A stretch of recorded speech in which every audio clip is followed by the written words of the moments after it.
Thank you.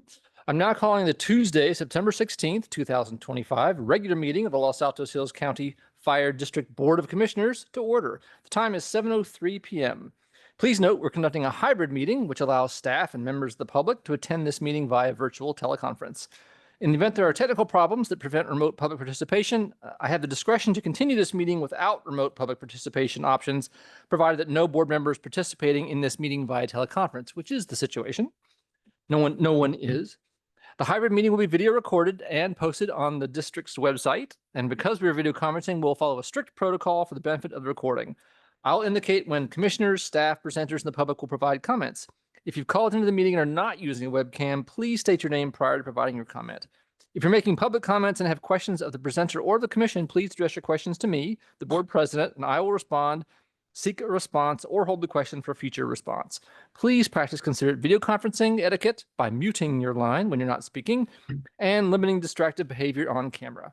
District Clerk Vargas, please conduct a roll call. Okay, commissioners, I will be conducting all roll calls this evening in the same order. Please remember the order so that you are prepared to provide your comment or vote. President Spreen. Here. Vice President McDonald. Here. Commissioner Basici. Here. Commissioner Kadambi. Here. Commissioner Tonka. Commissioner Tyson. Here. Commissioner Warren.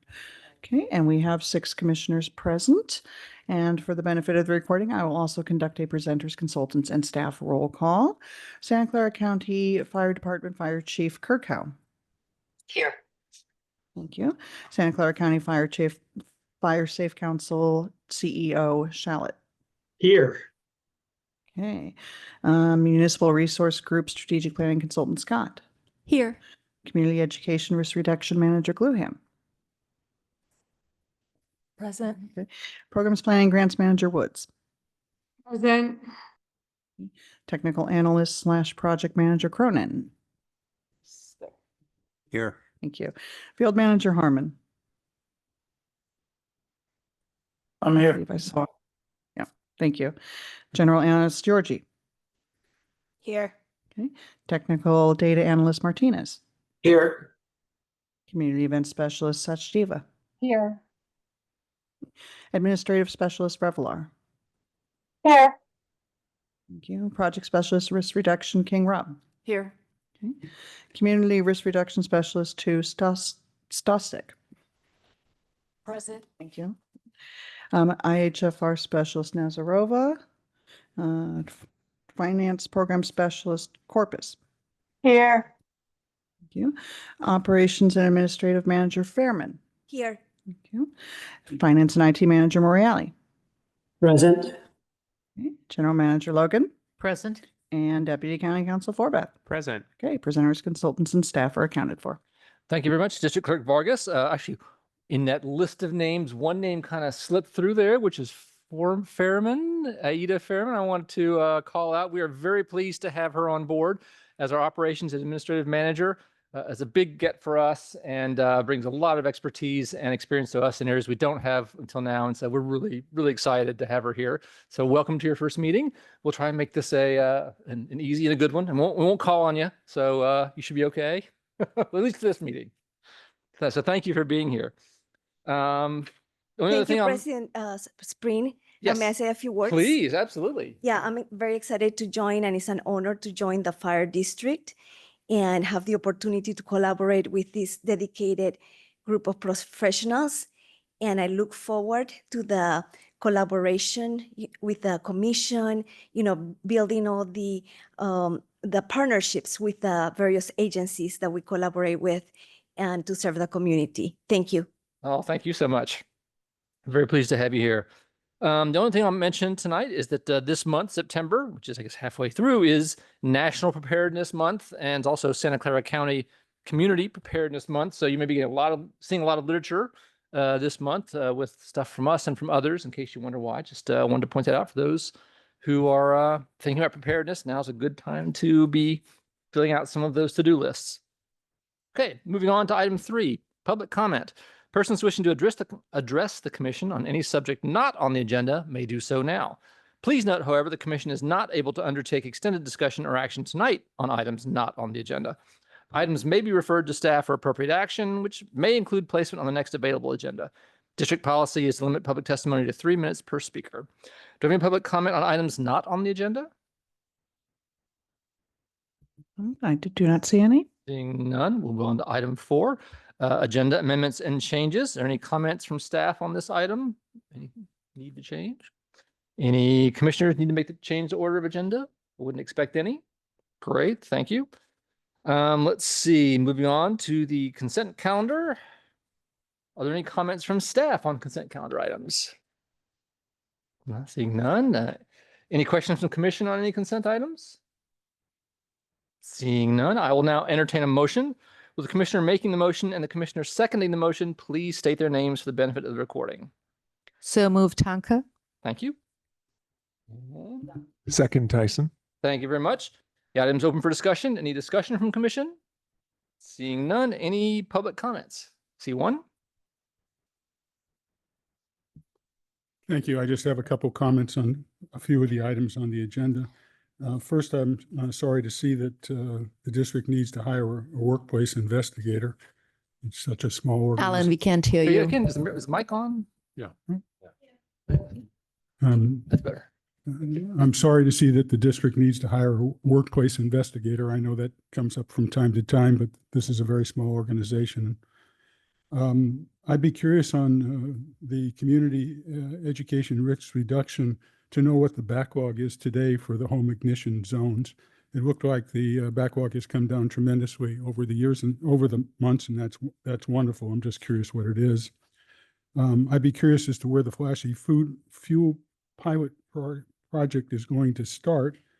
And I just have a question about the Morris Summer Hill. I live on Ravensbury, and that's one of the streets that's going to be performed. And I'd be curious what the pre-survey shows as to the amount of work that needs to be done, because the project wasn't done that long ago. And I'm just curious as to the frequency of need for it to be done. So thank you so much. Okay. All good questions. Thank you. Any other comments? No, we'll try and get, oh, yes, I see. Please. To speak to the HIZ, there is no waiting list right now. So we did have a waiting list to actually schedule the HIZ assessment. There is about through the rest of about another 30 days that are scheduled out right now. If that answers the question, thank you. Great, thanks. And okay, moving. Oh, I guess we can now take a vote. Yeah. All right. President Spreen, Yes. Vice President McDonald. Yes. Okay. Commissioner Basigi, Yes. Commissioner Kadambi, Yes. Commissioner Tonka, Yes. Commissioner Tyson. Yes. Okay. And the motion passes 6-0 with 1 absent. Thank you very much. Moving on to item 6, the fire chief report. Item 6A is the monthly report for August, and item 6B is the August report for Station 8. Chief Kirkhoff, if you could provide those reports. Good evening, President Spreen, commissioners, general public. Thank you. Corey, are you going to share the screen, please? Yes, here it comes. Thank you. Fantastic. All right. So this report is for the month of August for 2025. As noted in the report, we did have a vegetation fire on the campus of the Foothill Junior College. Again, the cause was determined to be from a minor vehicle accident. And then the most, I think, significant incident that you see there that created hours and hours of traffic delays on Highway 280 was the hazardous material spill that occurred. Our type 1 hazmat team was on scene for most of the duration of the time, cleaning up the spill alongside Caltrans with CHP closing down many of the lanes. I know from leaving work at about, I would say that evening, I want to say 7:30, that it was still pretty snarled. So at no time, as we were not only notified by the duty chief, but definitely from just checks in with the IC, was there any threat to the residents in the Los Altos Hills or surrounding area? And we made contact with General Manager Logan. I particularly made contact with her that evening as well. With that said, we can go to the Next page, please. Perfect. Again, call volume is indicated there as 73 calls total for the district for the month of August. And the call types, as per usual, are nothing significant with regard to the distribution of incident types. Can we go to the next slide, please? And again, this is representing not only the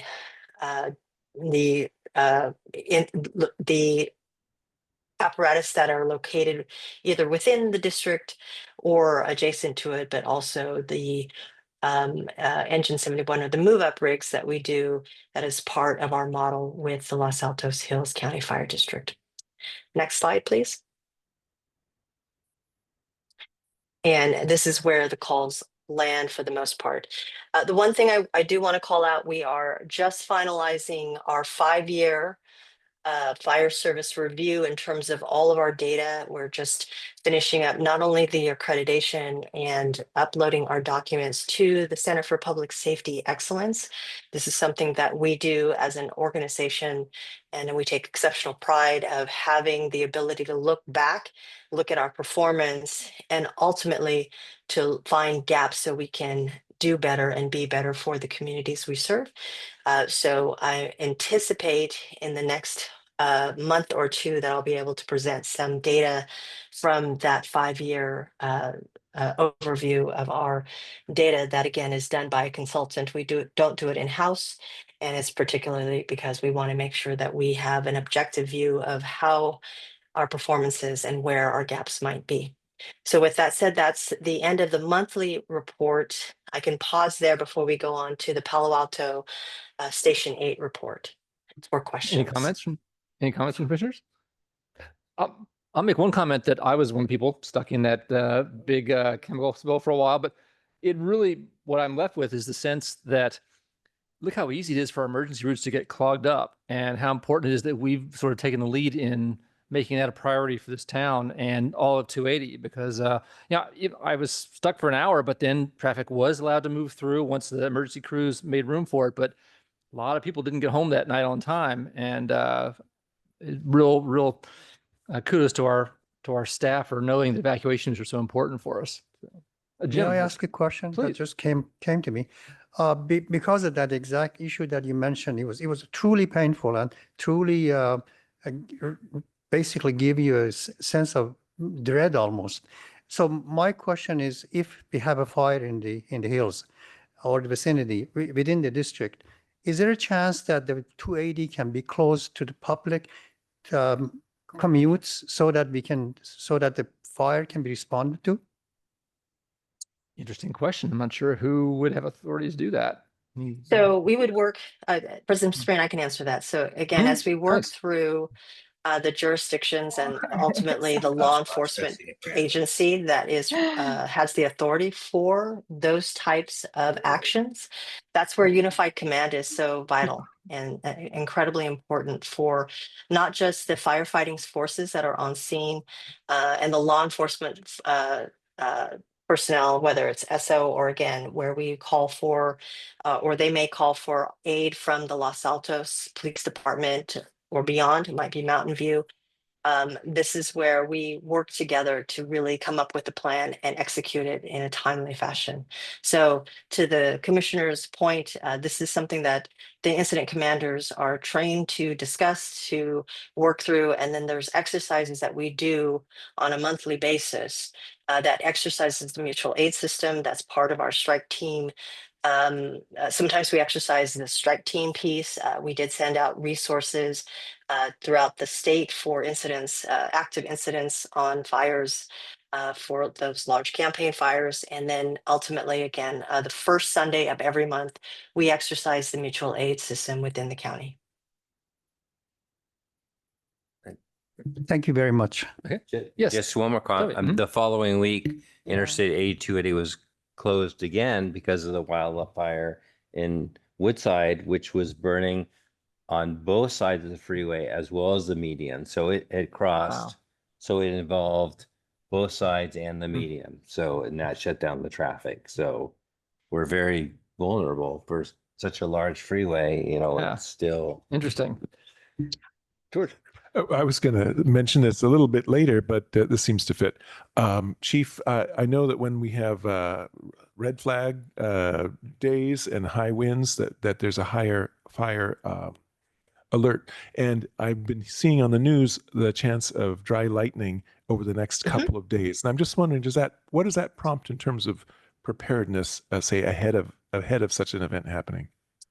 Well, coincidentally, as you are mentioning that, I am getting a text message from our duty chief, who also is working closely with our ops chief, that says, I advise that on-duty BCs, because we were looking at mode staffing for tomorrow, that's up staffing due to the threat. And so they were evaluating the threat and how much risk there is. So as of tomorrow, there will not be mode staffing that the organization has evaluated, but we will reevaluate for Thursday. So all those components, especially when it comes to weather that comes to us and with regard to whether it's from the National Weather Service or from Cal OES, we evaluate and determine not only up staffing for ourselves, but we push it out from the ops team, ops group, so that other agencies can potentially up staff as well, should they choose to. And then there's pre-positioning that can happen that is supported by Cal OES. And again, we work with our agency partners to work in pre-positioned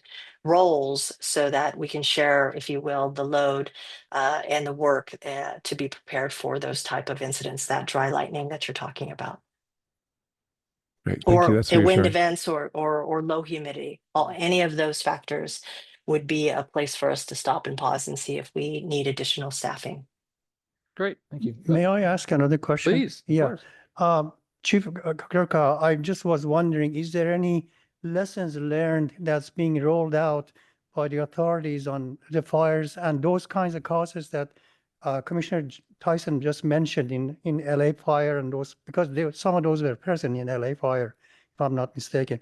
Were any lessons learned that was essentially imparted on the rest of the fire departments around the state to make sure that we can learn some of this stuff? There's a lot of information sharing that is happening. And again, for Seth Shallett, he and I have been invited, as has General Manager Logan, to several of those discussions. One is happening at the end of the month on the Stanford campus that is really facilitated by District 5 board supervisor. One recently that happened a couple of weekends ago was through Congressional Office, the Congressional Office of LAHCFD. So as we continue to work through what information is surfacing and trying to connect the dots, again, this is where we are going to come back and look at a way to not just educate the public. Part of what we have done is on our website, we showed at the LAHCFD event what Zone 0 means. And those are part of those lessons. The Zone 0 from the governor's executive order is really creating, again, the way we framed it is this lean, clean, and green area, because one of those lessons is even something as benign as a bench up against your house can be, depending on the circumstances, if embers hit that wooden bench, could be a flame source that then now is an exposure for your home. So there's a lot of discussions and ways in which we can work through, I don't want to say like information overload for the community. We want to make the information ingestible, digestible, and ultimately really look at what manner can we take some of this information that's coming out. There's a lot of, I think, talking points out there with regard to, can we get the word out faster in some sort of protective action notice, something like Genesis? Is there a way that we can alert folks faster in SCC alert? Because again, these are some of these lessons that I remember hearing explicitly from incidents like the Paradise Fire. So we are definitely at the table, Commissioner. And again, I sit as the board of director for FireScope. And as we have our October meeting coming up here, I think it's October 8th and 9th, this is a continued conversation with fire chiefs throughout the state. Great. Thank you very much. Any good? Any other comments here? Okay, public comment? I have a question for the chief. If you could put back up If you could, the, yeah, if you could put address back up. your question to I'm me, but- addressing my question to Great. you, I know, but Thanks, yeah. the chief is going to be the only one who's going to be able to respond to it. Could you put up the chart that shows the responses? The response times or the Yes, response locations? The response times, please. Mhm.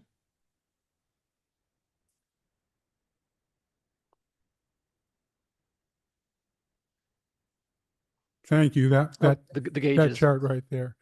My question for the commission is, if you look at the top of the bar charts, you'll see that there's a number of incidences and there's a time. And the title at the top says that's the average response time for the number of incidences. Next to it on the left-hand side is a chart that shows what the response times are. And if you look at the response times, the last two dials in each of those, you'll see that all of those numbers exceed all of the numbers on the top of the bar charts. Supposedly, they're both for the same 12-month time period. So I'm trying to understand what is being reported on the bar charts that's different from what is being reported on the gauges. Thank you very much. Great, thank you. We'll get some answers for you for next time. Okay, any other comments? Seeing none. Let's see. Oh, we still have a 6B for Station 8.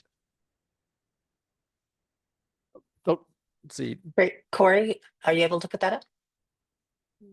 Just one sec, sorry. No worries. Not a lot, if I remember correctly, it was 6 incidents that, again, this staffing model where we share staffing with Palo Alto. Last month, Palo Alto staffed Station 8, and this is what they reported to us. So I don't have any details because Palo Alto Fire was staffing Station 8 August 1st through 31st, but that is the rundown that they gave to us.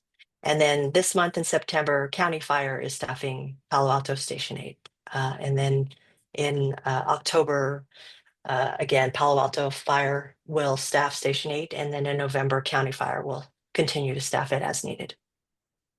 Great, thank you. Any questions here? Seeing none. Oh, we'll have a public comment.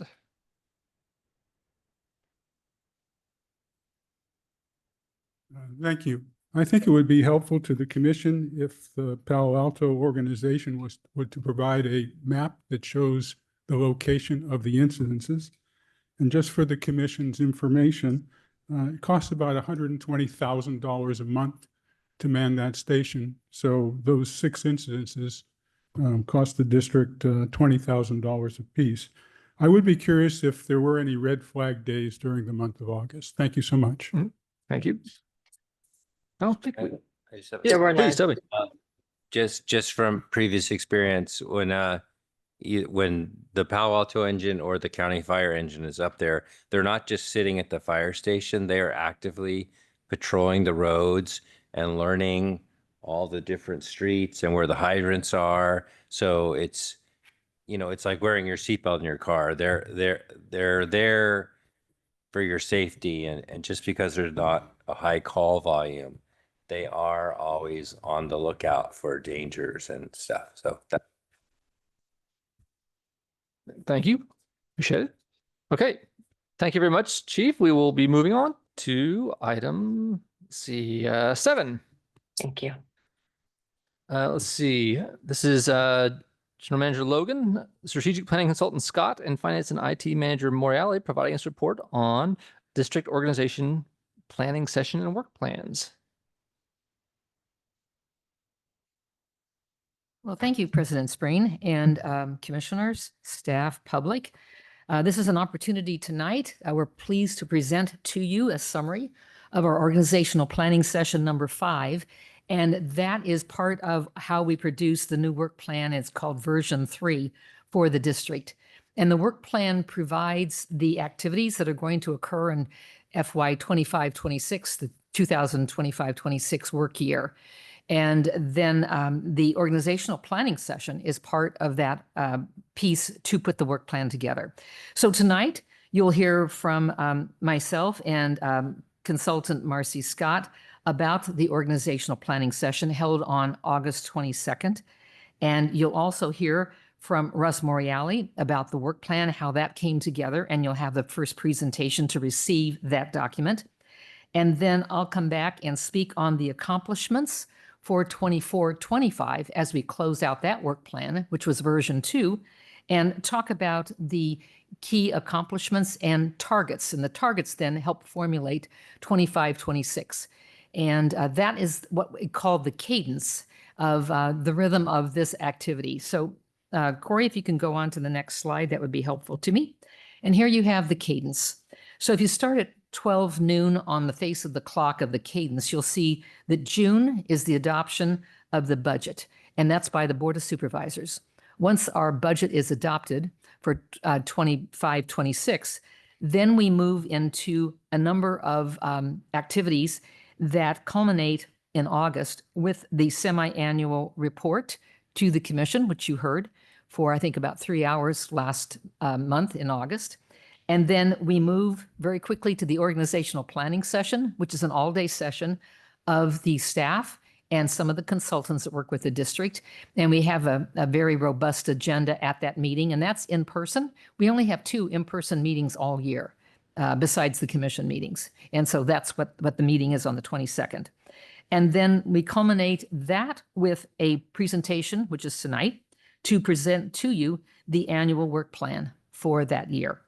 And then the cadence cycle moves into the fall, and that's budget planning for 26-27. So we're usually about 6 months to a year ahead of ourselves as we're operating the 25-26 activities in the work plan. Now we're also planning for what that next budget cycle is going to look like. That culminates in February with a draft budget that's presented to the commission. Commission then would consider it for adoption. And once adopted, it moves to County OBA, Office of Business Analysis. And then the finance team works with the Office of Business Analysis, OBA, all the way through until May, when the county executive comes out with his recommendation for the new budget. So that's basically the cadence, and I just wanted to present that to you. So with that background and introduction, I'd now like to turn it over to Marcy Scott, our strategic plan facilitator, and she'll talk with you also about her organizational facilitation of the all-day workshop on August the 22nd. Marcy. May I ask you a question? Please. This is only a clarifying question. Sure. Are we going to receive a semi-annual report in February as well? Yes, that is correct. Okay, thank you. Thank you. Thank you. I omitted that, but thank you. It's okay. That's what Thank you. February is all about. Also, semi-annual and turning in the budget. Thank you.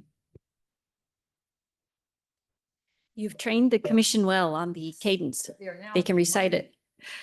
Good evening, Marcy Scott, facilitator. And here we have the district team. The really nice picture is in the general manager report in the agenda. At this point, I think we were getting ready to do crazy faces or something. But we also have a picture of Service Area Manager Russ Morial talking about the budget and other finance related items. So I just want to briefly highlight 3 important components of our organizational planning session in August: the work plan revisions and updates, engagement with county deputy CEO, and learning around the growth mindset. So next slide, please, Corey.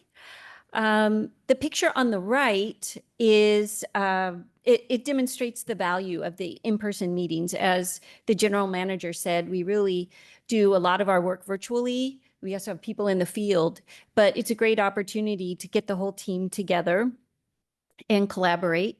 And the picture on the left is Service Area Manager Denise Gluhan illustrating the FireWise communities and describing progress and future efforts in her district area work plan.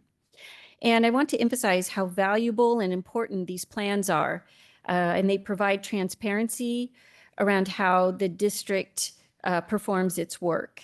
And the fiscal year 25-26, so the current fiscal year budget message reminds us that 73% of all expenditures go toward our core mission, supporting emergency response services delivered by the county and the district's programs focused on protecting lives and property and reducing risk. And these work plans break down the specific projects and programs we're working on, identify a lead person, and detail the various regional partners who work with us. And next slide, please. We feel very fortunate that for the second year in a row, we have received a slice of the calendar of the Deputy CEO of the county who oversees fire services. Each of the service area managers presented, and in the picture, the larger picture, Service Area Manager Eugenia Woods is talking with Mr. Mills about the I-280 project, discussing new ways to collaborate and the benefits to the region from this project. The other photo includes our models, Harmon and Jay Logan, with some new district hats to protect staff working in the field from the sun and the cold. Next slide, please. Here we have our foundational documents, and each of these foundational documents informs our work plans. We review this with the staff, and we had some new staff join us, which was great. This was a great onboarding for them to really see the foundation. And these are the documents that provide the fire science behind all of our programs. And of course, you'll recognize the far right, the budget cover. That's our current fiscal year budget cover, which provides the resources for all of these programs. One of the key objectives of the August session is to discuss the resource needs as staff and the commission kick off the new budget process for next fiscal year. The staff memorandum report for this item 7 in your packet provides an excellent example of a gap that we identified last August, which anticipated the need for additional staff to support finance and support operations. And as of our August 2025 planning session just a few weeks ago, those new resources have been identified and hired. And again, as I mentioned, we had some new staff at this session, and the employees are able to understand how this all flows down into the work plans so they can jump in and start supporting the team right away. And next slide, please. Lastly, the planning session built on some lessons learned in our March organizational planning session around growth mindset. And at our August meeting, we have Paige Russell here participating in a role play to demonstrate some interesting concepts about how we engage and communicate with others using a current New York Times bestselling book. Very briefly, as the first bullet says, we want to seek first to understand, and that comes from a book you guys are probably familiar with, The 7 Habits of Highly Effective People. And Commissioner Tyson pointed out that's only half of the quote, which is right, because we want to seek first to understand and then be understood. So this was a really important point that we talked about with regards to our work in the district. And really, we used this book in the session, which we provided to all of our district team. And this book is Think Again, The Power of Knowing What You Don't Know by author and professor Adam Grant. He states, our ways of thinking become habits, but that can impede our ability to be nimble and adapt to changing circumstances. In a turbulent world, there is a set of cognitive skills that are critical, and that is the ability to rethink and unlearn. So this book, a big part of it talks about think like a scientist, form a hypothesis, test it, ask questions, be curious, and then don't hesitate to reconsider based on new information. So The other point that I wanted to make is in what can only be serendipity, the very first example in this book, in the prologue, talks about a wildfire incident and really analyzes it. Some people may be familiar with it. It's actually from 1949, and it was a wildfire disaster known as Man Gulch. And it was when some smoke jumpers were dropped into a fire and were overtaken by a wildfire. But this was a situation in which a couple of them just did something totally in contrast to their training and set a backfire that enabled them to escape and survive. So there are some really interesting examples in this book, and we sort of scratched the surface, but it was a great learning moment. And I want to thank Paige Russell for bringing that forward and referencing the book and how it influenced her work as she's out in the field and interacting with our residents. And so with that, that completes my summary of the recent organizational planning session, and I will turn it over to Russ Moriali. Thank you, Marcy and General Manager Logan and President Spreen, Vice President McDonald, members of the commission. Thank you. It's an honor to present this. And I do say truly it's an honor to present it because this is certainly not a finance IT product. It's a product that comes from the ground floor of all the service areas, all the managers, and all the staff. I can tell you beyond just the budget presentations, it's the single meeting that I look most forward to. Actually, we have 2 a year that I look forward to because it sets the tone, not only looking back at what the district has accomplished, but also looking forward as to what it wants to accomplish as well. So for us in finance, we cannot create the budget without this type of discussion. And I can say that this is the 3rd meeting, and it was even much better than the last 2. And that's saying quite a bit because the first 2 were great as well, but a lot of great discussion. A picture says 1,000 words, and the picture selected here on this budget work plan, this district work plan V3 really is telling. You can see here the broader picture. We're talking about the chipping and the evacuation routes and the debris clearing.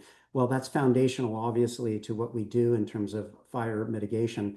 But obviously, I-280 is here. I-280 it appears as well because it's such a major project. It has such regional impact. And also, as Denise Gluhan pointed out to me as well, she said, look at the properties around the freeway and look at some of these properties, some that have good examples of HIZ clearing and some that don't. She mentioned to me this picture speaks volumes. Of course, you have the Firewise map, all the work that it's done on HIZ, and then of course the community, the outreach in the community. These are all central themes. We try to reflect it in the photos, and I hope that we have. My mission tonight is not to go through the detail of the work plan. That is for the reading of the commission at your leisure, but just to talk about the concepts. So one of the key items of the work plan this year has to do with what we call the blue bars, or the chapters, or the service areas. And what you'll see here is that we did a consolidation this year. Obviously, this was a year of transition. And you'll see, whereas last year we had 7 bars, we now have 6. So the previous service areas were blended and folded into these 6. They were carefully named. They maintained the same basic name, but you can see the elements that were formerly under outreach and communication and emergency prep have now been blended into the other areas. And I think they've been blended in quite beautifully and match wonderfully.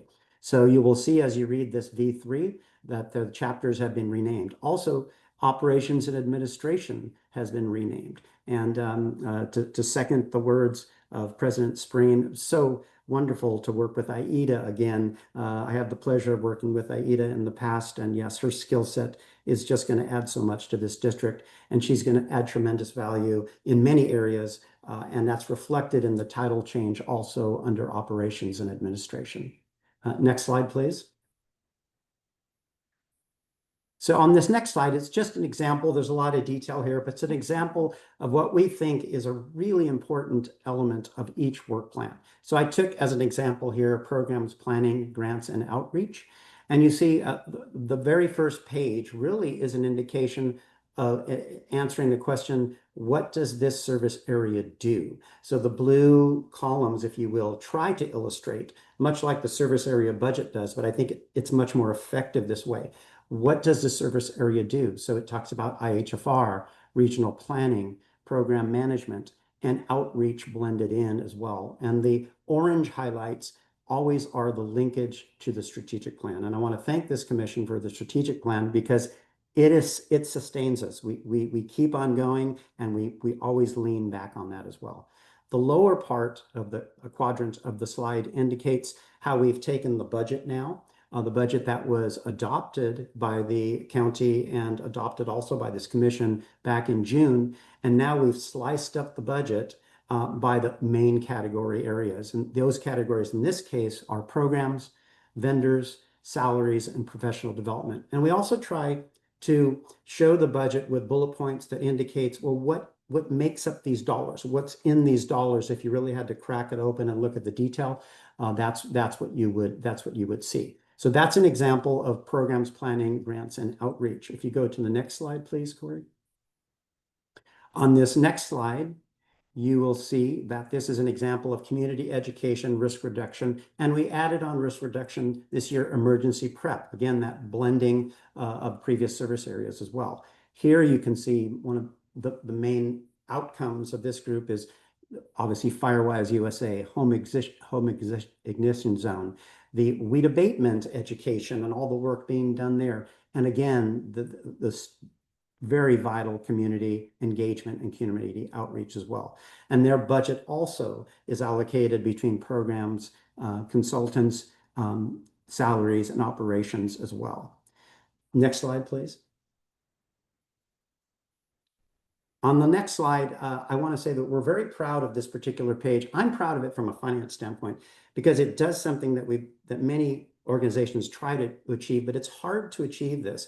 And that is to put your budget on one page for a particular area. But more than that, point out the dependencies that are vital for us getting the job done. So many times I've heard it said that, okay, we're only 13.5 FTEs, and that's absolutely true. In fact, a few years ago, we were only about 4.5 FTEs. But really, as Eugenia Woods pointed out during our planning session, you really have to add in all the vendors and you have to add in all the consultants. And when you do that, you see we have a very rich resource base and one that we've developed. So what this page does for every service area, it gives you not only the dollars, and it tries to break down the dollars again by outcomes, but it also indicates who we lean on regionally and otherwise to get the job done. So every manager went through, isolated and identified the key vendors. There are many vendors, but these are our primary vendors, if you will, and those that we cannot get the job done without. So that's what this page does. And I really want to say, I don't want to discount the budget narrative, but this page pulls these two things together in a very, very real way as well. And you'll see this for all the service areas throughout the work plan. And last page. So the last page, in essence, it's why. Why are we doing this? For us, it's operational direction. It identifies projects. If you look at the detail at your leisure within each service area, I would say, if this was akin to archery, the strategic plan is the target, and the work plan is the archer that's trying to hit the target. So on the work plan details, we hopefully have identified and reflected the proper goals that achieve the strategic plan of the commission. And so it's really a document that gives you direction, identifies projects, it identifies timelines, it identifies the budgets, and hopefully it's true to the mission statement. And if I had to ask, for comment from the commission, either now or in the future, we would ask, have we hit the target for you? Are these goals what you expect? And will they further the mission of the district? So with that, I'm done with this portion of the presentation. Thank you very much. In fact, you sort of stole what I was going to mention, was that one of the things that went unspoken in General Manager's scheduling circle is that we're part of that as well. This is another checkpoint for us to look at it and say, are we, I know we're involved in the strategic plan, we're clearly involved in the budget, But this is another chance for us to say, hey, do you feel this really accurately reflects the kind of work you expected us to be doing? Is it enough? Is it too little? Is it communicatable to our residents? And so any of those kinds of responses, obviously not in terms of detail here, but either both in meetings to come or in responses during when you're reading these things in detail, this is a chance for feedback for us to say that we're doing enough or too much or too little or not enough, or what you're dreaming of as well. So please let this be a feedback opportunity as well as they put this together. Thank you. Okay, I Toby? just want to say, Russell, thank you. It's fantastic, your work. Thank you so much, Ellen. I was remiss not to thank one very special person in this whole thing, and that is Edgar Martinez. He's our technical data analyst. Edgar has been, the machinery behind the scenes here, helping us put this all together, meeting with the departments, synthesizing the data. So we could not have done this without Edgar. And it was really a 3 to, I'd say maybe 4-month process starting back a while ago in earnest. So thank you so much, Edgar, for all your work. Oh, that's great. Any other comments up here? Jim? You made a grand statement. I'm going to make a very nitpicky statement. Okay. Was it N5 on that chart? No, I didn't see. Yes, it. yes. It's under operations. It's Okay. under operations. Yes, yes. Yes. Okay, thank It's you. our new service area Okay. that Aida Fairman will head up. I just didn't see it. Yeah, Sorry. Thank you. along with hydrants and a number of other kinds of more engineering, public work kind of protocols. Can't cover everything in one page, but We're pretty close. Yeah, yeah. It's in the white bars. So if you go to the blue bars, then the white bar to the side, that's where that shows up, and then also in the work plan in the chapter.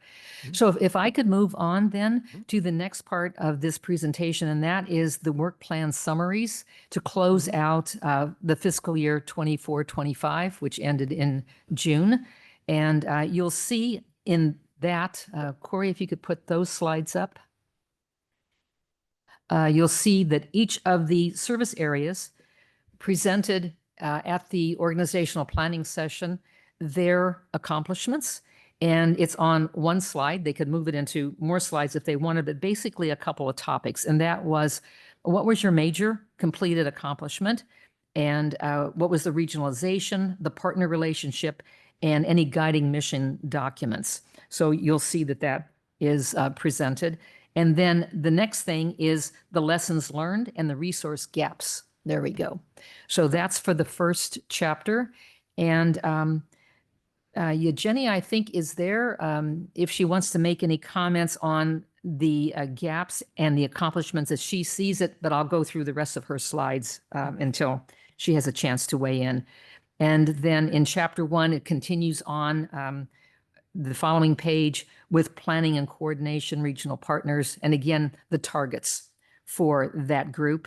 And I'm looking at the resource gaps because when we find the resource gaps, that's what we start to then plan for budgets and programs around. So with that, Eugenia, do you want to make any comment, or does the document, as we say, speak for itself? Thanks for the opportunity, Jay. I think it speaks for itself. Okay, thank you so much. Availability, I'm just going to read a couple of them.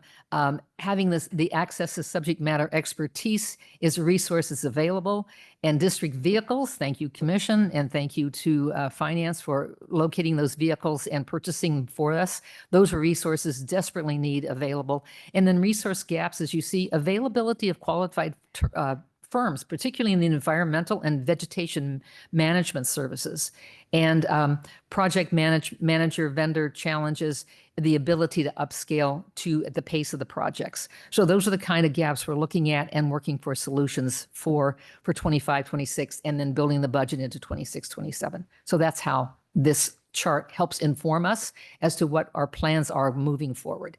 Okay, moving on to chapter 2, community education risk reduction. Again, you'll see a list of the accomplishments and the programs, along with, next slide, please, the high-level targets, resources, noted multi-year projects, and budget requirements. Resources needed and were available. Good to know. And then next slide would be any of the gaps. And I'll just ask Denise Gluen, Service Manager for Chapter 2. Any comments you want to make on accomplishments and gaps? Thank you, General Manager Logan. Again, I'd like to thank the commissioners for the continued support, the residents that are stepping up. I brought the Firewise map in case you haven't seen the most recent version, but we literally are getting down to single digits left of non-organized in process to be recognized neighborhoods and communities. So that's really, speaks volumes to the residents in this community. And then finally, to the staff that's worked so hard on the HIZ program, D with the organizational skills, the assessors from Fire Safe Council and our own team stepping up and really making the program scalable without a plan. So I really appreciate their pivot. And again, just continuing to grow our programs. That's probably they're all very new. Firewise started in 2022. And the HIZ got a revamp in 23. So they're all really new programs. So again, thank you for that continued support all the way around, staff, commissioners, and the community. Thanks. Thank you.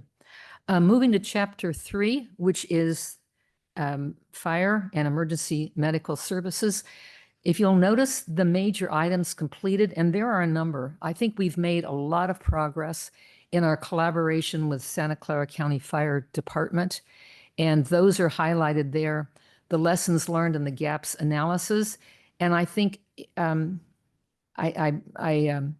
wrote this chapter because I'm the service area manager here.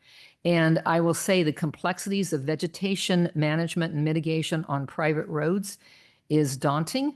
And there's no clear easements when there's no clear easement specification.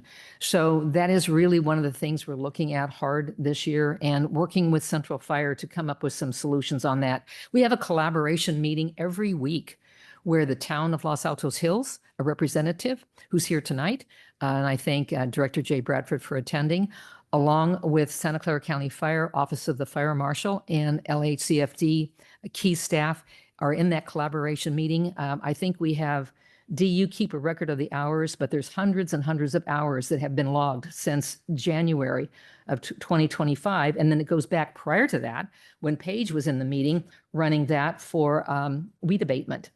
So a lot of hours, hundreds of hours of collaboration to make these kinds of things happen that you see throughout all of these chapters, but particularly focused here in Chapter 3, which is Fire and EMS, because the Office of the Fire Marshal has been so helpful and so responsive to us and to the town. We all meet together. It's for an hour, at least an hour, hour and a half, hour and 15 minutes once a week.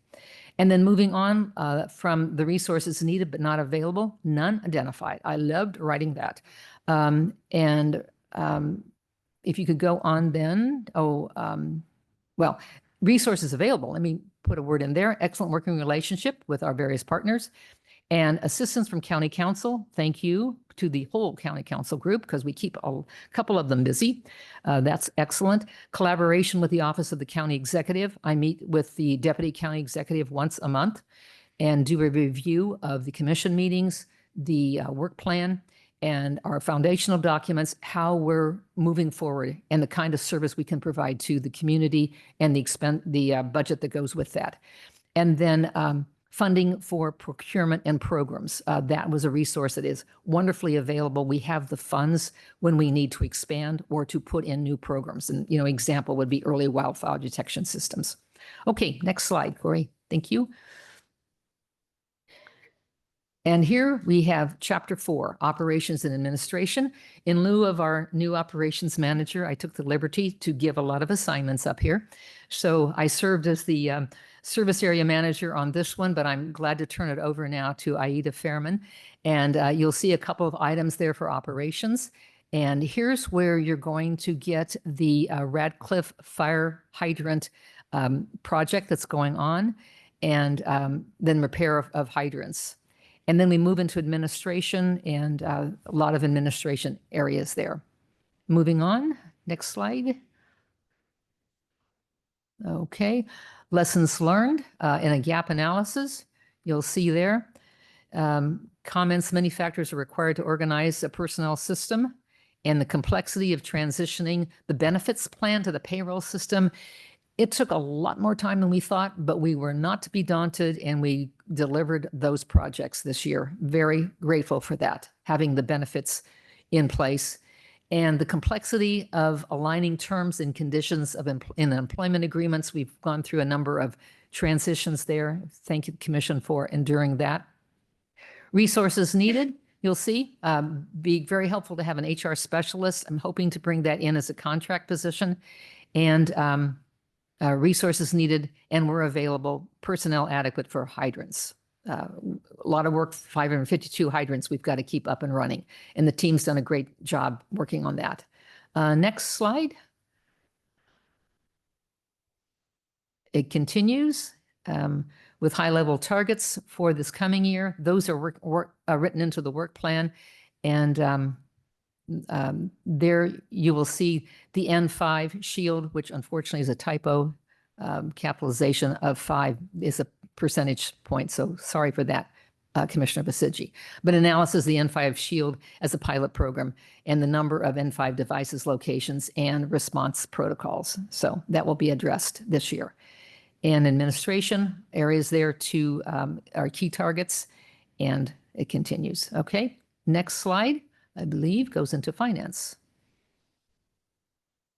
Nope, not quite. And resources available. Okay, not available. There we go.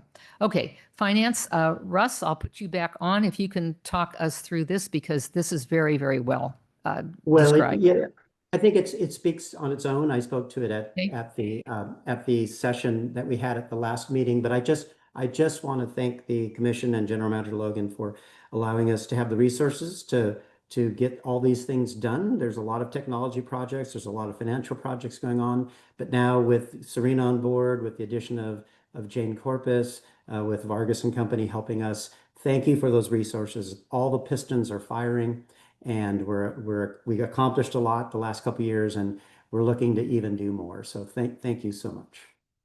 Thank you. So President Streen, that concludes our report, but I'll turn over to you if there's any questions from the Commission. Any questions or comments? I just want to lift my hat to this incredible amount of work that much of it is really not visible to us unless the report card such as this is more or less made available for us to see. Thank you ever so much. As a resident, by the way, as well as a commissioner. Thank you. Any comments?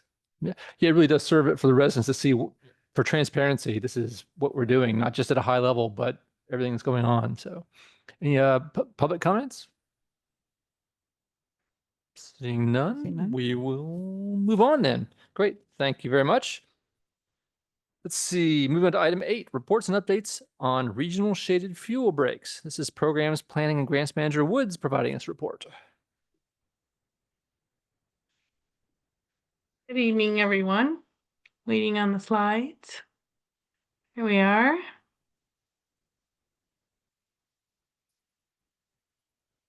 Okay, wonderful. Thank you. So you may notice through the years that these have become more and more dominant concepts, and we've brought in and worked with more and more of our close by regional partners. So it's really begun to be a program of its own, not just isolated projects. So we've grouped them together. I-280, of course, you get updates every month.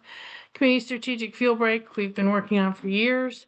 And then we recently started talking about what are we going to do in the other areas of the district as we work on shaded fuel breaks. So next slide. Here's your I-280 project planning update. In August and September, we did a lot of field verification. I was out in the field with our engineering firm, Caltrans and CHP, actually boots on the ground, identifying trees and species and ecosystems and plant communities that need to be protected as we dive into this. And this month, all of that data that was entered in handheld, technology devices, phones or iPads, et cetera, are being added to a huge map set. And then the map verification meeting is actually tomorrow. So we have 4 different sources of our different subcontractors so we have drone footage, we have the boots on the ground work from last month, we have other past historical sources, maps and things from Dudek Environmental, and now they're all being put together into a large map set that'll move next into developing the scope of work and RFP process for actual vegetation and work on the ground. And then on the other side, of course, we've mentioned Naida a few times. Here we are onboarding our new district team member that we're super looking forward to being involved with in this project. We have our own in-house engineer, so very grateful. Thank you.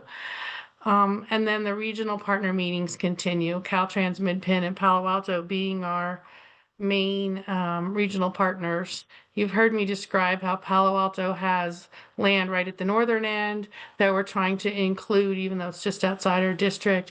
And we've also invited Midpin right at the southern end of this. And I heard back from Palo Alto today. I got the green light to proceed with including them in the planning process. So very exciting, very timely, just a couple hours ago. Next slide. Moving on to the community strategic field break. As you know, this is part Midpin land and part Hidden Villa land. We got a beautiful conversation just last week about within the last 7 to 10 days of the work that they've done. You can see the same pathway, top and bottom. You can tell it's the same tree by the crooked tree branches, how much width they've added to their pathway and how much debris and ladder fuel they've removed. So they're continuing to maintain their portions of the community strategic field break. And we've invited them to come talk to you in person in the next commission meeting or two, whenever we can sync up those agendas. And the residents who have hiked there, we've gotten a lot of positive feedback from the work being done there. So great on that portion of it. They have about 80 to 85% of the acres that are in that field break. And then the portion of it that's the Santa Clara County Parks, Midpin manages for the parks. So that stays well synced up as well in that corner that will eventually touch our I-280 project in the next 6 to 12 months. So good connectivity coming. Next slide. And here's our Hidden Villa portion. The Hidden Villa portion, you've heard me mention that I helped with the CAL FIRE Wildfire Prevention Grant that was just submitted last month. And they have received notification of, the paperwork is in. It seems to be okay under the initial review, and those grant awards will not be decided until December, which is a little bit longer than usual for the state, but we're hopeful that we've got more positive feedback and that we've explained the connectivity in the project in a way where the application will score better this year. So that would be exciting to to add to that connectivity. Next slide. And so here's the next area that we would like to discuss. We've just started talking internally about where do we go from here. The heavy dashed blue lines is the southern portion is the community strategic field break. The northern line is I-280. So what do we want to do on the north and the west side, or the northwestern side together?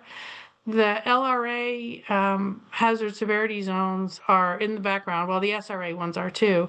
That's your yellow moderate, your orange high, and then your red very high. And that helped bring this conversation more in focus and more to the forefront, because now we can see our zones, where in the past the LRA maps were never really out there. So we can see that there's still some work to be done on that western side. And of course the N5 conversations, where Stanford campus and Woodside Fire District, there is growing. The N5 network is growing. So that also brings into focus that it's time to discuss where we want to, try and implement our next shaded field break. And that is the end of the report. Great, thank you. Any comments, thoughts? And just as someone who's hiked some of those trails, oh my God, it is so impressive. It really is. Yeah.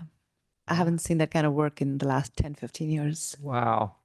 That's great to have people see it just in the course of the day, because when they first announced this strategic fuel breaks years ago, I thought that was the first big all district sort of attack that we did that really makes a difference to everybody in the district. So that's why I think this is such a great move and a great project, and see us really closing the circle to say that, we're doing something that really affects everybody in a positive way. And obviously this also emphasizes how many different regional partners there are to deal with, but it's great to see people like Midpan really stepping up and understanding how valuable their portion is, and really helping Hidden Villa as well, because those are such key parts of our land. So that it's in the district. So anyway, thank you very much for that. I think it's really interesting projects, and I'm glad it's high on our list.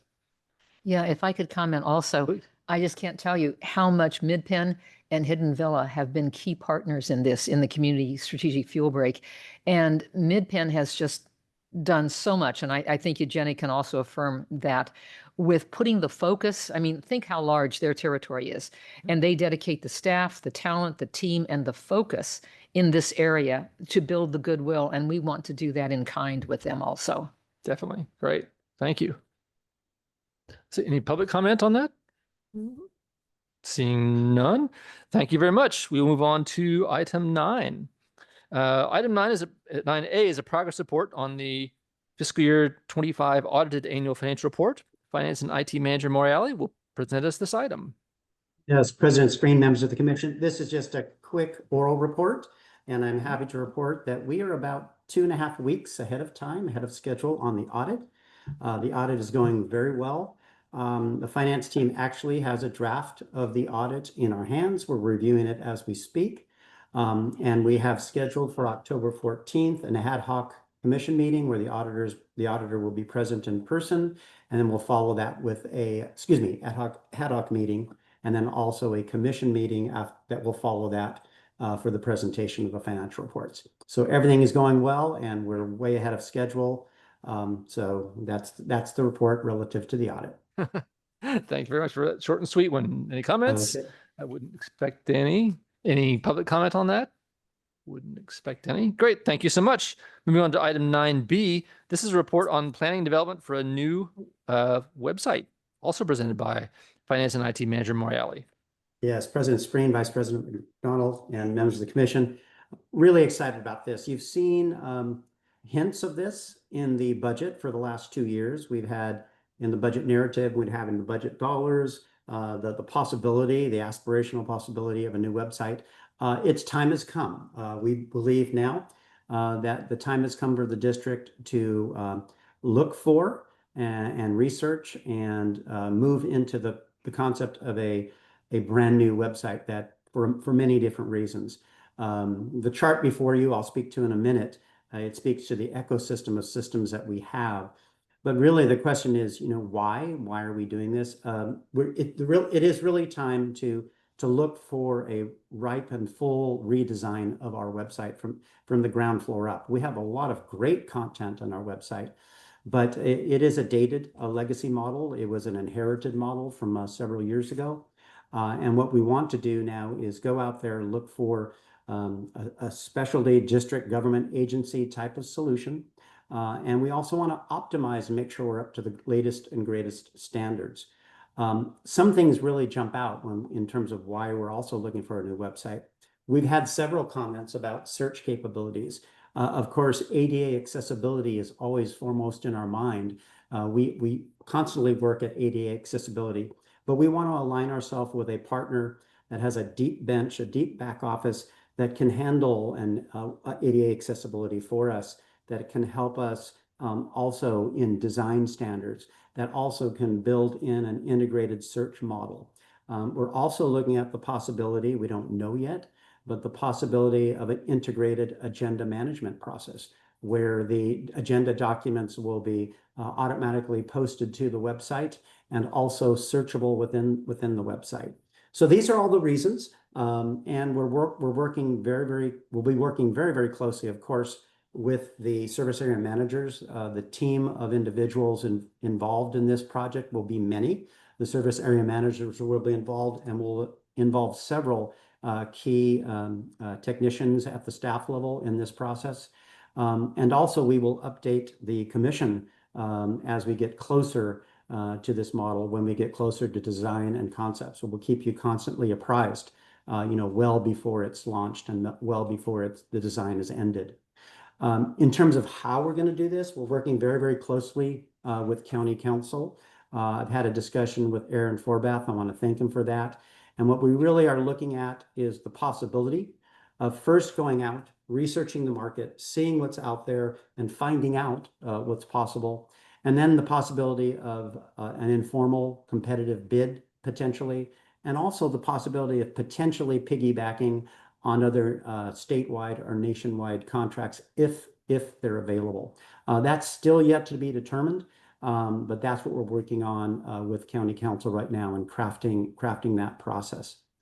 In terms of timeline, of course, timeline can change, but we're looking at doing our vendor inquiry search in the month of October. We're looking to come back to the commission with more information and approval as to, approach, if you will, January 2026. We're hoping for a selection of a new website in January, February 2026, and we're looking for implementation by March of May of 2026. So this is an exciting project.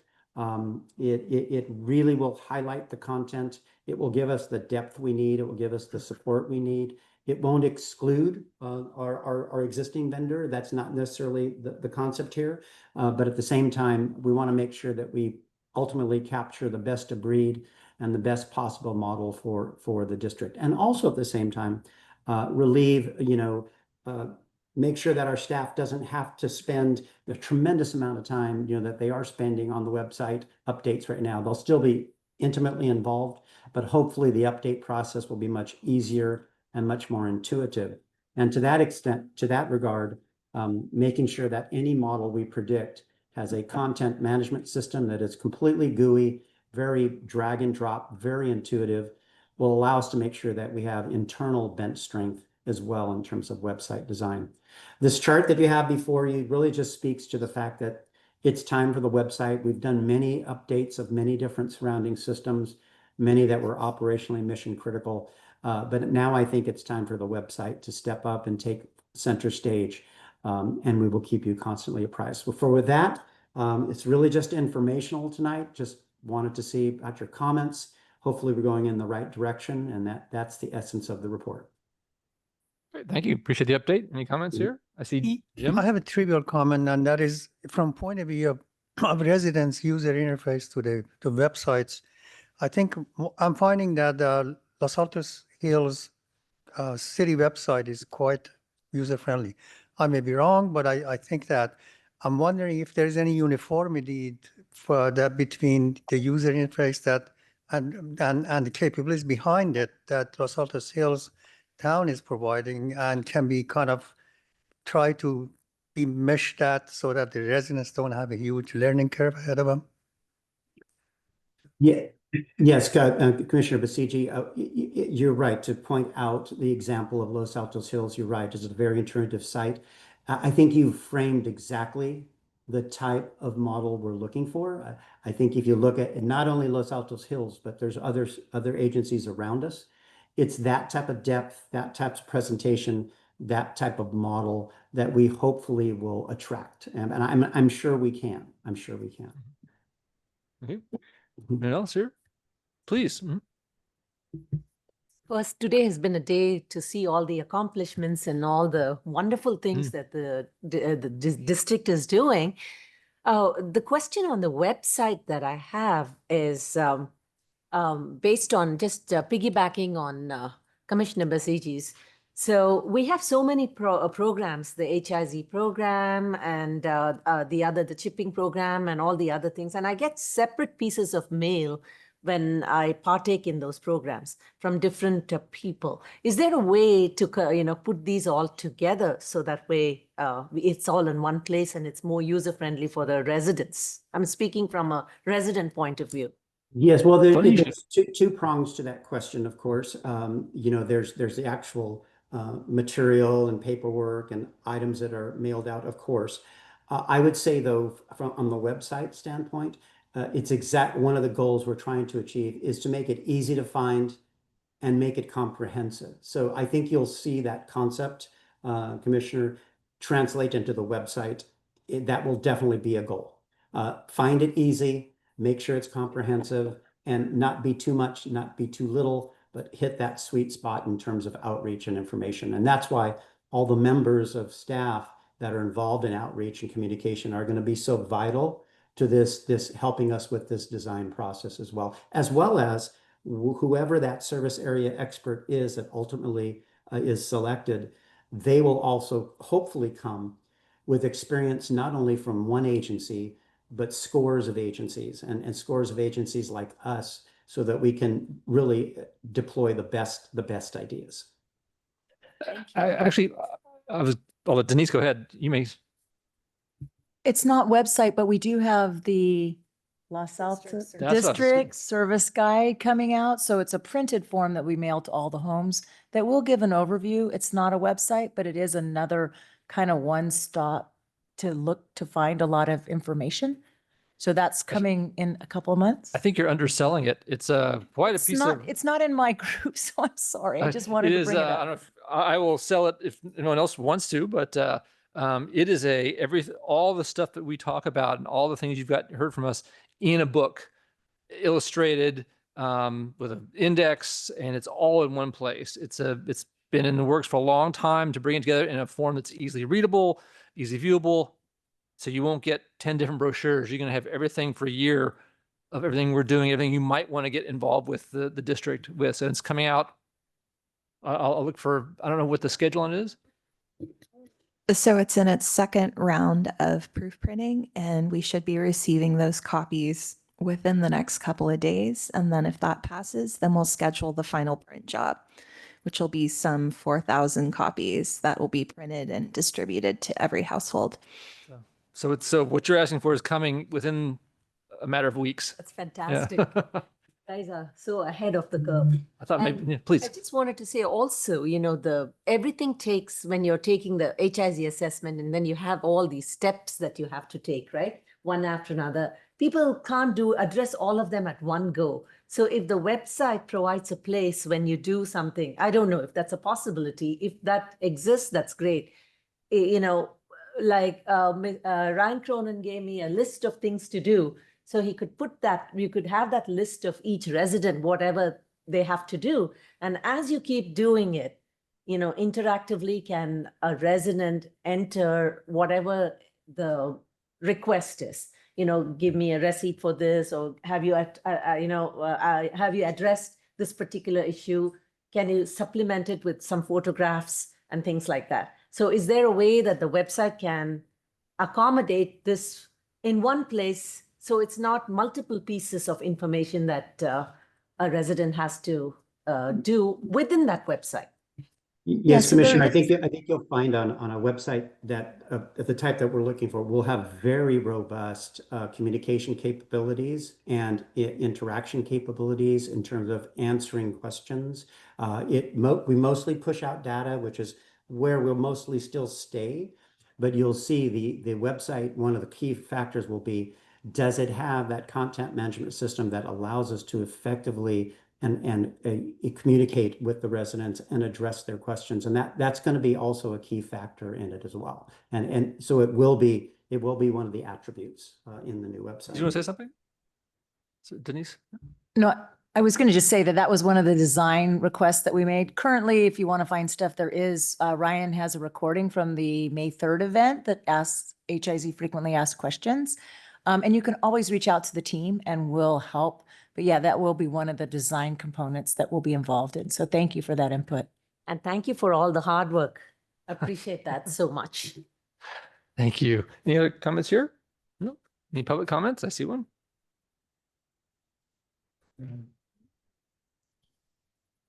The town uses a product from Civic Plus for its website, but the town also is in the process of wanting to upgrade its website. So it'll be interesting to see whether that's still done with Civic Plus or through some other organization. My only question relates to my request about search feature. I appreciate the new website. It'll probably be a year before it's available. Is any effort going to be made to improve the search feature on the current website? Thank you very much. Thank you. Well, I would say in answer to that, we'll do what we can with the existing site, but what we are finding out as and it's also another reason why the new website is so important. What we're also finding out, though, that there's two prongs to search capabilities. There's, of course, the structure of the software that underlies the website, but there's also the structure of the actual documents that have been posted over the years and how they were posted and whether or not they have the proper indexing and whether or not they are OCR capable. But one element of this project will be not only design, but it also will be potentially document remediation to make sure that we enhance it. So we'll do what we can in the interim, but not to mislead, the big push here is going to be on the new website. And the goal is when that is in place, hopefully the search will be infinitely better. And that is really the intent. And it may well be also, President Spreen, that, and this is a great question asked by the public, it may well be also that as we research and we do our investigation of these various vendors, that we may team up also with a specialist, particularly for document remediation, because quite honestly, something that deals with hundreds or thousands of documents, we don't have the bandwidth to do ourselves. And so it may be we line ourselves with a partner that will help us do that in the process. Thank you, sir. Any other public comments? Seeing none, we'll move on to item 10. Item 10A is to discuss and consider the establishment of an ad hoc budget subcommittee for fiscal year 26-27. Financial consultant Vargas, please introduce this item. Yes, all right. Well, thank you. Give me one sec while I get my screen up. Okay, well, so this is part of our annual cadence of the work that was described by Jay earlier. And every year we request of the commission to establish a ad hoc budget subcommittee that will assist with the development of the budget. This is going to be the 26-27 budget. And so staff is requesting that the commission discuss the establishment of it as they've done in years past. We would like to recommend an end date of February 17th, 2026, which corresponds with the February commission meeting. And then we'd like to have you discuss who will be appointed to serve. And just really quickly, I'm going to sidetrack because when Russ was talking earlier, it kind of got me thinking. He discussed that the work plans are the archer, the mission statement is the target, and this budget is the arrow. You, the commission, you're the bow. You know, you're really what helps it reach its end. So, you know, this is a very important step, obviously, for everything that we do. And I just want to, I'll go back to last year. We had President Spreen and Commissioner Basici kindly volunteered. And this year, again, we can have up to 3, as little as 1, up to 3, the more the merrier. Last year, it consisted of 1 public meeting. That's where members of the public are invited to attend. And this is an ad hoc meeting, so it's not subject to the Brown Act rules, but as a courtesy, we open the budget discussion for transparency as well to the public. And that happened in November. It was specifically November 12th last year. There was also a follow-up phone meeting that happened in January with the budget subcommittee. So it's not a lot of meetings, but it is, like I said, a very important part of our process. So, yeah, like I said, what we're looking for is establishment of the committee, setting the end date, and appointing commissioners. And that's the end of my report. Great, thank you. So item A is for us to have heard that and just discuss it and probably figure out who would like to be on it. Item B will actually be doing the motion that sets that thing up. So I'm open to, does anyone who feels strongly would like to be part of that? It's don't all jump. I'm happy to put myself on it, but I'll wait. I will go behind anyone who has a preference for doing it. Typically, it's since you mentioned January, is that what you mentioned, a meeting? So there's a meeting in November. Like last year was November 12th. So it's mid-November. Yeah, before the November commission meeting, it'll happen. So probably the first or second week of November. And Last year, there happened to be a meeting in January that was just a virtual meeting. In years past, there has not been a second meeting, so it just depends on what's going on with the county. I think it was because there was a change with the county that was made, so the finance team wanted to meet with the subcommittee again in January before the January commission meeting. So If I can give a little flavor to it, what I find it really it's a resource for staff to both as they work on the budgets to get some feedback to say, here's what we've come together, what's missing, or does this make sense? What kind of criticism would you give to this report before we open it up to the public and to the whole commission? So I've enjoyed getting the reports early and being able to say, wait, I don't understand this, or I don't understand that, or didn't that go with that? So hopefully it's a useful service to staff. And also, I think sometimes we have a public meeting sometime. Do we have a public meeting last year? it is a public meeting. Like I said, it was in November 12th, and I think it was in the back room here. Yeah. So it's not a lot of meetings, but it does serve a good purpose, and it does make you sort of get your head into the numbers early before the commission gets to it. So I'm not raising my hand, but I'm just going to make a comment that this is a extremely good learning opportunity for a commissioner to be on this. So please feel free to join. Big part because it's travel time for me at that time. So if I don't have any travel conflict, I'll definitely. Well, that's great. I mean, things can be flexible around your schedule. So it's not that the date comes up and you've got to be there. It's designed with you at the time as to what makes sense. So I would certainly encourage you to participate. There'll be others as well. So if you can't make it, that's fine too. That would be great. So maybe I'll commit for that if there's some flexibility in the dates, November. Yes. So, yeah. Yes. Yeah. Good. As I recall last year too, and county council can correct me on this, but Commissioner Basigi volunteered, and he said, well, I don't know if I'm traveling. And Commissioner Tyson kindly said, if he ends up traveling, I volunteered to step in. I'm not putting the pressure on you, George, but I would make the same deal. Yeah. Always a safety net, George. yeah. So I don't know if that's something we can do, county council, is that, we set up the commission, but if for some reason one can't make it, can there be a alternate commissioner? Alternate, yeah. So far, I'm hearing one. I'll put my hand up. That makes two, and an optional three. That's not a sub, right? That is a committed. It's an ad hoc. It's an ad hoc subcommittee. So basically it can be us three. We just don't expect him to attend unless we have to. So is that sub in the sense that he can do exactly. Two of us need to show up. So I think that works. Okay. So that's talking about, this is item A. So I do need to ask, is there any public comment on item A? We'll move to the motion in a second, which will probably be somewhat duplicative. Yeah.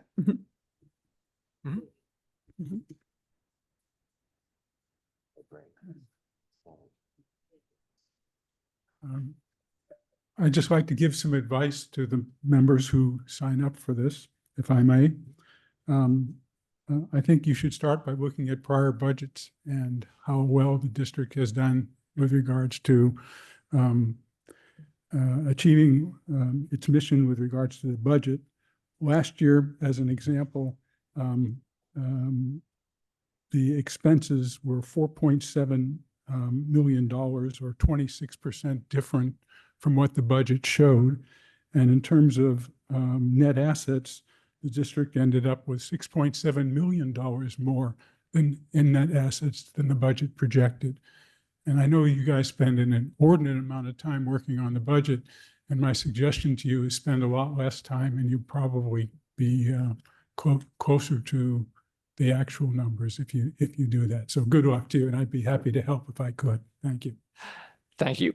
Okay, item B. The focus of the ad hoc subcommittee will be to collaborate with staff in the development of a draft Los Altos Hills County Fire District fiscal year 26-27 budget for presentation to the commission at future meetings.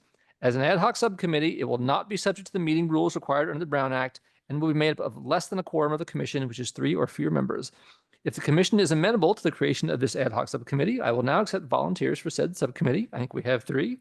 I will need a motion from the commission to establish the ad hoc budget subcommittee for fiscal year 26-27 with an end date of February 17th, 2026. That'll be part of the motion as well. And to appoint commissioners, let's see, Dombey. Tyson and Spreen to serve. I would take a motion and a second for that. CG moves that we adopt the motion as specified by Roger. And a second? Tonka seconds. Thank you. I don't think there's any reason for comment here. Any more public comment on that?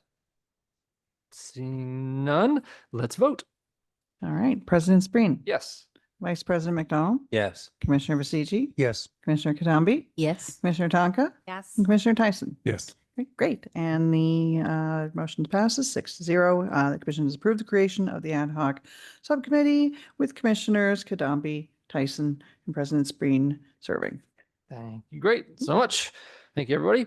Moving on to item 11, personnel. General Manager Logan will present this item. Yes, thank you. Agenda item 11A is to discuss and consider action to approve the termination of the existing temporary community risk reduction specialist 2 employment agreement and authorize execution of a community risk reduction specialist employment agreement.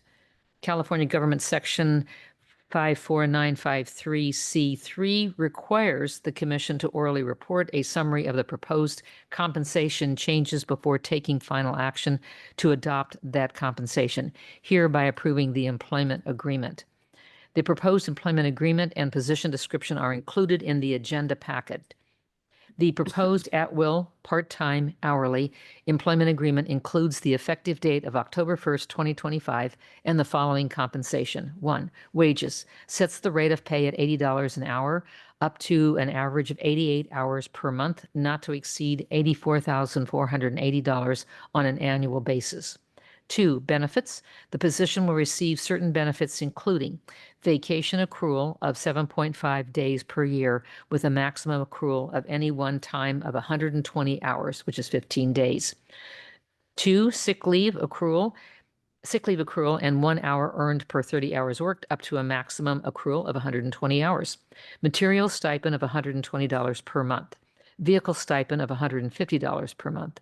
A uniform allowance of up to $2,800 during the first year of employment for specific items identified in the proposed employment agreement. The proposed employment agreement provides holiday pay at a rate of 4 hours per day for California and federal holidays. The employee is eligible to enroll in the district's qualified small employer health reimbursement arrangement and the district's 457 and 401A deferred compensation plans.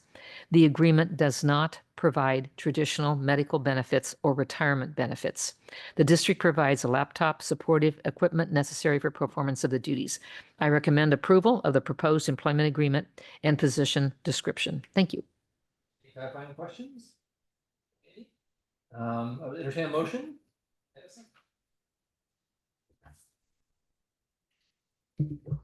McDonald moves to approve. Yes. Kadambi seconds. Thank you very much.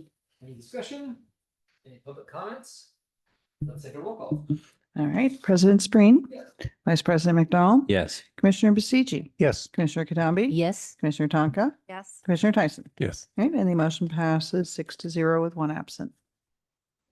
Item 12, member reports. See, item 12A is to inform that one commissioner term will expire on 12/31/25. Super Gargis, can you give us that information? My district clerk hat is now on, and just want to let you know that the vacancy will be advertised in the Los Altos Town Crier. Interested residents of the Los Altos Hills County Fire District are required to submit an electronic application to the office of the Clerk of the Board of Supervisors, and they can use the website link to the Santa Clara County portal, which is provided on our published agenda. Santa Clara County District 5 Supervisor Margaret Abekoga makes the appointment nomination, which is then considered for approval by the County Board of Supervisors. Thank you. Any discussion about the commission? This is not new information. Any public comment on that? Again, nothing new about this information. Moving on to item 12B, future agenda items. And this is an opportunity for commissioners to provide reports on any future agenda items. Anything people would like to add that we are not already Proceeding on, seeing none. Any public comment on this item? Seeing none. We'll mention, I guess we'll move on to 12C. This is the notice that the next regular commission meeting is scheduled for October 21st, 2025, in person and hybrid in these very same town hall council chambers. Any comments from commissioners in terms of that date? Everyone planning to be here, I hope.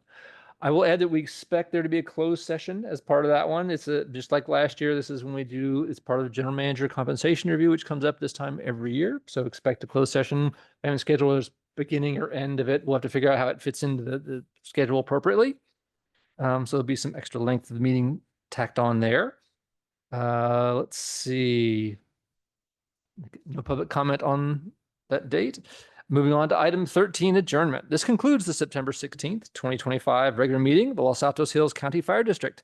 The meeting is adjourned at 8:39 p.m. That is before I thought it would end. So I won. District Clerk Vargas, please stop the recording. Oh, I'm sorry. Russ, did you have something to say? Do we miss something from you?